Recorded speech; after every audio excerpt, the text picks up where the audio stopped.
You're listening to the Easy Feed Podcast, episode number 5.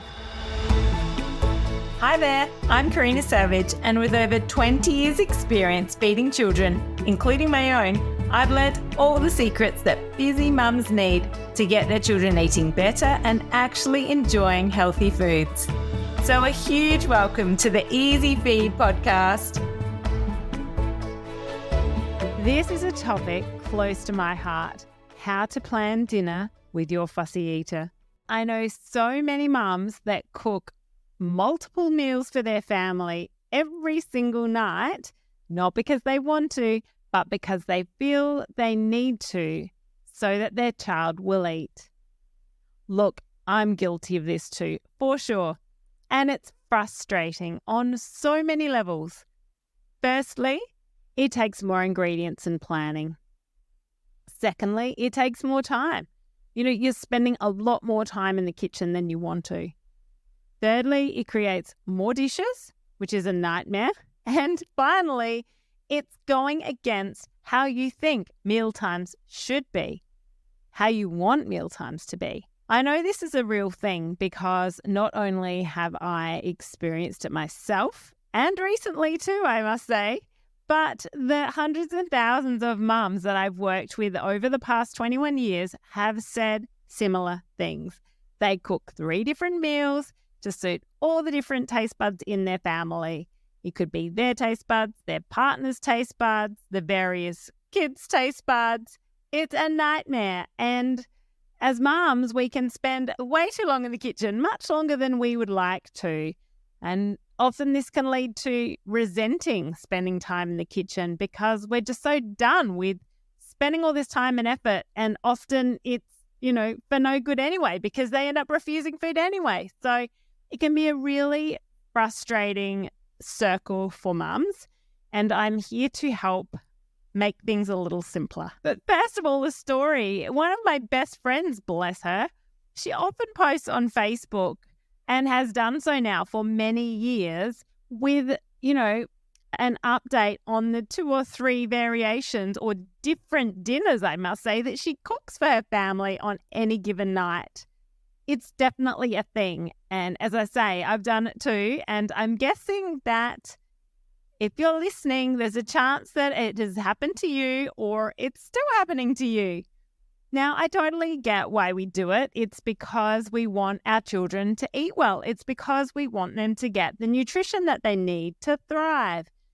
And often we worry, or some mums really worry about whether or not their child's getting enough iron or vegetables for their immune system. Maybe there is a pre-existing deficiency that adds to their worry, or maybe their child's underweight and that adds to their worry. So there's so many different layers and so many different factors that can play into our worry about our children's nutrition. And for this reason, we try our hardest to get them to eat. And that's why we sometimes forfeit our own, time and energy to put into spending as long as it takes in the kitchen to try and get some food that they'll eat at the dinner table. So, you've got many different taste buds to please, and it's really hard to please them all. You know how many families I see that actually succumb to just eating what the fussy eaters will eat? And I've certainly experienced this in my own family. For years there, I think we were on a bit of a rotation of homemade chicken schnitzels and pasta and rice and sausages and, the deconstructed meals because that's what the kids will eat. And that is very normal, and that's a real reality for so many families. And I don't blame you. It works. It's easiest. And, it's hard to get out of that, cycle sometimes because you just do what works, what's easy, and what's going to get them eating food. Now, I recently saw a family and actually it's a mum who's in my membership, and now this doesn't happen, which is amazing. The transition happened very quickly, but when she joined, she was eating, supermarket pizza and nuggets were the 2 options that they would eat at night time. The whole family was eating it because it was just one meal. And she was just so overeating supermarket pizza and nuggets for dinner, but that was all her son would eat. And now it's a whole new world's opened up and things are very different, which is amazing and happened very quickly. So I'm really proud of her. But, that is a reality for a lot of us. And it's about how we can set up a meal time where you get to choose what you want to eat and you get to eat the food that you like. Because yes, schnitzel pasta and rice dishes are fine, but we don't want to be eating them all the time, do we? I definitely think fear plays into this, and it certainly did for me. I was always worried that if I cooked a meal that I really wanted to eat and I served it up to my daughter, that she wouldn't eat it, she'd refuse it. And so I basically had created a story in my mind, and I basically ruined the mealtime before I'd even tried to give her the food that I like. And I think that can often happen subconsciously for us without us even realizing. We write off a meal before it's even started, or perhaps before we've even prepared it. We're like, nah, I don't like that. I'm not going to try that. Whereas if we go into it with a more positive mindset and we go, you know what? I'm going to eat this because I really love this food, and I'm going to work out a way to give my child exposure to this food, but also have their safe foods that they can also enjoy in the same meal. That's going to be a much more positive feeding sort of plan for your child. And it's certainly going to help plant seeds and build familiarity and trust with the foods that you love, and will get them eating those foods that you love much quicker. And that's the plan that I'm going to talk about today. So how many times do you offer your child a food and they refuse it before you effectively blacklist it for them? I know I'm guilty of this again. I remember with my daughter, she hated tuna and she really didn't like tuna mornay. And I think I must have tried it maybe only twice before, and she refused it twice. And then I went, nah, not trying it again. And then my poor son, I think he only ever got exposed to tuna mornay once because I never really cooked it because my daughter didn't like it. And I didn't give her enough exposures. I know that. And my son only got, I think, one exposure. And now he's 9 and he actually really enjoys tuna. And I think, wow, if I'd given him tuna mornay a lot more as a child, he would have had tuna so much more often and omega-3 so much more often. But I didn't do it because I had made a story up that my daughter didn't like, but I'd only given my daughter tuna mornay twice. And really, the research shows that I should have given it to her a lot more to build that familiarity and trust. And she probably would have eaten it after more exposures and after building trust in that food. I didn't like coffee or wine the first 10 times I had it, or I tried it, but now I drink coffee and wine. Yeah. So, it takes time to learn to like a food. And that's something to really be mindful of when our children refuse food. We kind of draw a bit of a mental, black cross next to that food or that dish. But really, we should be trying to stay more open-minded, because a couple of refusals is usually all it takes for us to sort of put that, mental black mark next to that food's name in our brain, and sort of park it as a don't give it to them again because they're just going to refuse it. But what if we can just keep it in the, learning to like foods category and just keep offering it every now and again, because that's actually going to help them build familiarity and trust. And children will eventually eat foods when they've had that exposure. Children eat foods or learn to like foods that are familiar to them, are familiar family foods. And so that's why it's so important that we set up a feeding plan that doesn't just give them or throw them the food that they'll eat. So we're not just throwing them the pasta and the nuggets and the schnitzels because that's what they'll eat. We set up a plan to, expose them at a very small, unchallenging, non-confrontational way, so that they're not feeling overwhelmed or worried or anxious about it, but we're just exposing them in a very calm, positive way.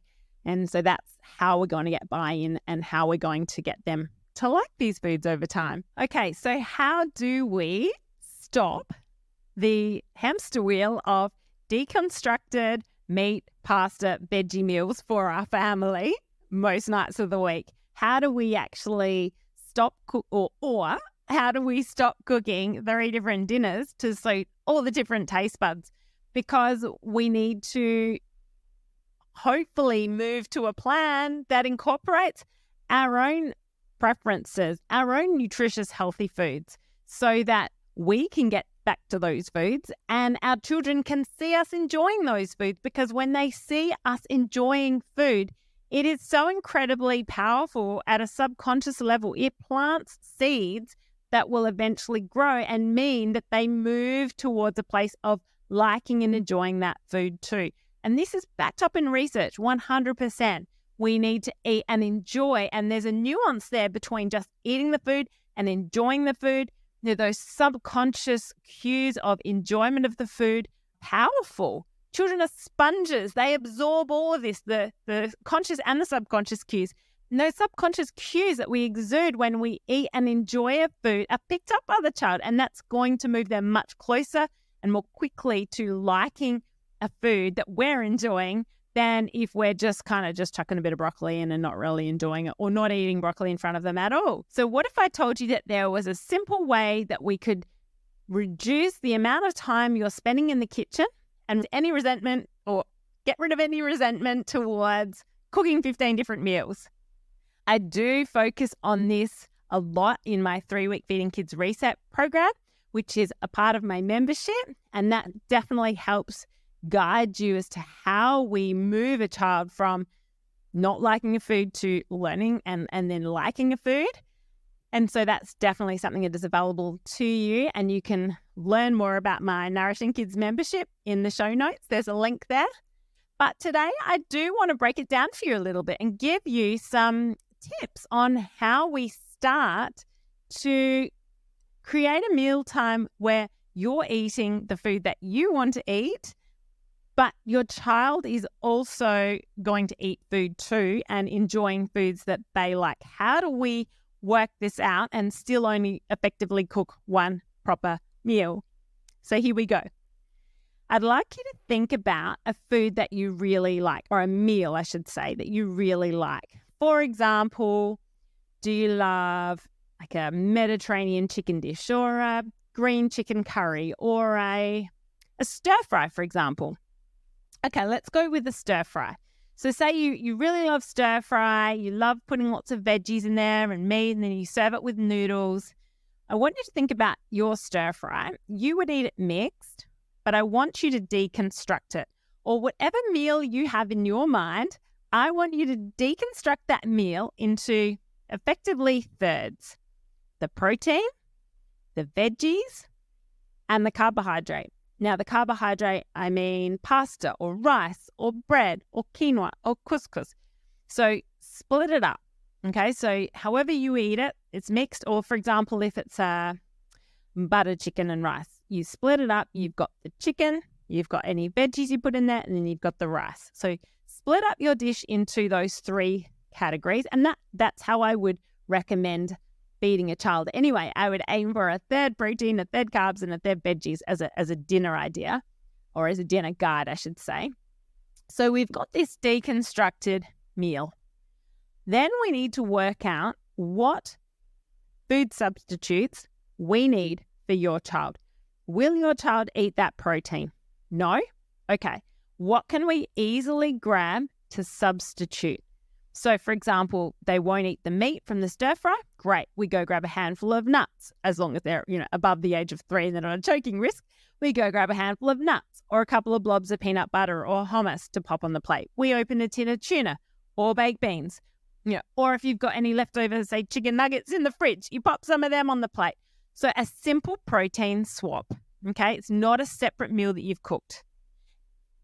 So if they're not going to eat the veggies in the stir fry, I don't like cooked veggies. Okay, fine. So you put instead the veggies that they do like, okay? So that might be chopped cucumber, could be corn, could be some jar olives, whatever their safe vegetable is, you put that on the plate, and those veggies from your stir fry, one of those veggies becomes a test food that you put in the learning bowl. And I'll talk a bit more about that in a sec. Okay, so we've got the protein sub if needed, the veggie sub, and that veggie sub could be frozen peas. It could be anything that your child will eat that is a vegetable or a salad You put that on the plate instead of your stir-fried veggies. A carb sub. If they don't want the noodles, put a piece of bread on there. Put some pasta. Put some crackers. Put a bit of potato. Any carb sub is fine. Carbohydrate sub, I should say. So you sub in or out of those thirds, basically. So the protein, the veggie, the carbs. If all they will eat is a Vegemite sandwich, that's what goes on their plate. And then what you do is you put some of those test foods or your food, so a tiny bit, a teaspoon of your meat and a teaspoon of one of your stir-fried vegetables, it could be the broccoli, on a little side learning plate or bowl. Now look, if they will tolerate that on their actual plate, amazing. That's what you want to aim for. But if they won't, if they don't want it, if they're going to lose it, if it's on their actual plate, put it on a little side learning plate or bowl. And that's really there for them in their table setting to have a go at. Have a go at it. You might like to try it because you might like it one day. It takes a while for our taste buds to learn to like foods, really taking the pressure off. And I'm going to talk about pressure in a whole different episode. And obviously I've got a lot of ways to talk about food at the dinner table. In my membership portal, you've got all those PDFs available for you. And if you missed a bit earlier, I mentioned that the link to my Nourishing Kids membership is in the show notes. But it's very important that we've got those test foods, a teaspoon of each, just 2 teaspoons on the side learning plate. And the other important thing is that we have a little no thank you bowl or a spit bowl. So it's giving our children the opportunity to spit it out. And this is really powerful because if they have the opportunity to spit it out, they are much more likely to put it in their mouth, to try it in the first place. So it's helping move them from a place of, yuck, I don't like it, to I'm going to put it in my mouth and try it and spit it out. I'm going to put it in my mouth and chew it and spit it out. And then eventually put it in my mouth and swallow it and not spit it out. But having that out, having that spit bowl, that no thank you bowl is really powerful.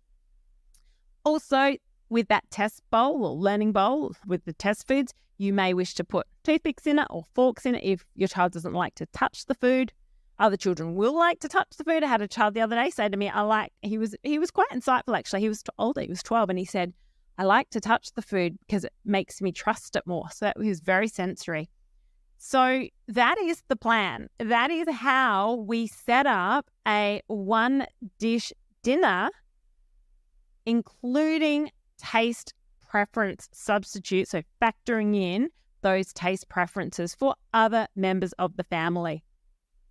But as I said, it's really important and really powerful for children to see their parents enjoying quality food or enjoying food, because that is going to move your child closer to eventually eating that food as well. And if it's yummy, healthy food that you enjoy, then they will hopefully enjoy it too one day because they're seeing you enjoy it. And those subconscious cues are very powerful. It's all planting seeds. And look, there are other ways that you can plant seeds. Absolutely. The more exposure that your child has will build familiarity and trust. It plants seeds. All these little activities plant seeds. So it might be that they help chop up some broccoli for the stir fry. And you say, buddy, you don't have to eat it, but can you just help chop it up for me because I need to put it in my stir fry? And again, it's just taking that pressure off, but getting them involved and engaged. It might be cutting herbs into a pasta sauce. But all of these touch points in a non-pressurized environment help build familiarity and trust, and it will help them eventually like that food. And I really love the terminology learning to like a food rather than you're fussy, will you just eat it, it's good for you, because it really changes the mindset. It's much more positive growth mindset. It's okay if you don't like it today. You're still learning to like it. Our taste buds take a while to get used to these foods. Sometimes you'll get there. That's a very different story, a much more positive story than stop being so fussy. We just eat it. It's good for you. But we tend to fall back to that, well, some of us do. I'm not judging, and there is no judgment because it's so damn hard sometimes feeding kids. But sometimes we fall back to perhaps a not as good way of talking about food rather than using more positive terminology. Now, I know what some of you are thinking. We don't eat with our kids. And there are many families like this. So please, again, don't feel guilty. There is no judgment. But If possible, if one of you could eat with the kids earlier, then amazing, because this role modeling is so powerful. It's really powerful and it's really important. If we can not wait for dad to get home from work and eat with, your partner, instead eating with the kids early, then that will be much better for the kids. And I get it. Not always are you going to have your meals ready by the time the kids want to eat. But even if you can eat, say, some leftovers from the night before, or just a little entree plate, something that you want to eat just a small amount with the kids. And again, they still have their little, test foods on their side landing plate, and they're foods that you're eating on your plate, because spending that time with them is really powerful. And not just because you're role modeling healthy eating behaviors, you're spending time with them, connecting with them at meal times. So I'll leave that with you to chew on for a little while, pardon the pun, because, it's something that if you can, eat with your kids a couple of times a week, if currently it's not happening at all, if you can move to 3 times a week or 4 times a week, or just start with the weekends, start somewhere and try and build from there. So today we've talked about cooking one dinner and then subbing in and out the various food groups according to your child's taste preferences. So why don't you give it a go? It won't be perfect, but it never is. And perfection is not the goal here. It's starting small, just starting somewhere, one step in front of the other, 1 foot in front of the other, building momentum, celebrating the small wins, lowering our expectations. And that's the way that we're going to get there. We will. So wrapping things up, thanks so much for being here. If you like what you hear, please make sure you subscribe to this podcast. And once you've listened to a few, if you've really received some value, please leave me a review so that it helps get this podcast out to more people. Bye for now.